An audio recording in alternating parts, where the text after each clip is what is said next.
नमस्कार दोस्तों, बहुत बहुत स्वागत है आपका डेली न्यूज इंडिया 1.0 में। दोस्तों, फ्रांस के अंदर भी क्रांति होती हुई नजर आ रही है। लाखों लोग सड़कों पर हैं और इस बार ये जो सड़कों पर लोग आए हैं 1.5-2 लाख, वो दूसरे मकसद से आए हैं। करीब एक हफ्ता पहले करीब 5 से 10 लाख लोग पेरिस और कई शहरों में सड़कों पर थे लोकार्नो के खिलाफ, जिसको कि प्राइम मिनिस्टर नियुक्त किया गया था।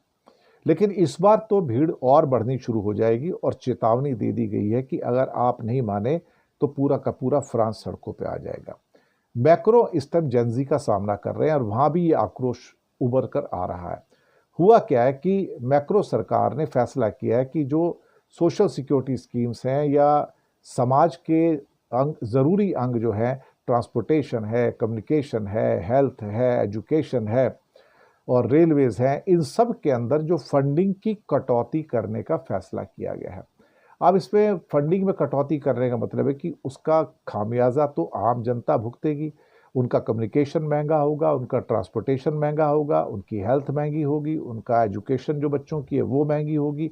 और ये उनसे बर्दाश्त नहीं है कि आप इतने सारे मुद्दों के ऊपर आप कटौती करो। इसलिए लोग सड़कों पे उतर रहे हैं और सरकार अपना मन बना के बैठी है कि जो भी सड़कों पे उतरेगा हम उसको कुचल कर रख देंगे। हालात इस किस्म के हो गए कि आईफिल टावर को बंद करना पड़ गया। जी हाँ, आईफिल टावर को बंद करना पड़ गया क्योंकि बहुत सारे लोग जो हैं कई सड़कों पर उमड़ते नजर आए और कहीं ना कहीं पुलिस को उनको मैनेज करने में परेशानी हुई। अभी तक तो वहाँ पर जो भीड़ है थोड़ी शांतिपूर्वक है और बार बार जो प्रदर्शन हो रहे हैं वो इस बात का इंडिकेशन है कि जो भीड़ है फ्रांस के अंदर वो इम्पेशेंट हो रही है। जी हाँ, वो अपना पेशेंस लूज कर रही है और कहीं ऐसा ना हो जाए कि वो भीड़ पेशेंस लूज कर दे और फ्रांस के अंदर भी आपको नेपाल और बांग्लादेश की तरह जेंजी की क्रांति होते हुए दिखे। मुझे कोई हैरानी नहीं होगी क्योंकि अगर फ्रांस के अंदर आपने गोलियां चला दी तो फिर आपके लिए बहुत दिक्कत है, फिर आप उसको संभाल नहीं पाएंगे क्योंकि फ्रांस की जनता प्योर डेमोक्रेटिक जनता है और एक किस्म से कहा जाए तो फ्रांस तो जो मॉडर्न डेमोक्रेसी है उसका जनक भी है, मॉडर्न जो लोकतंत्र है उसका जनक है।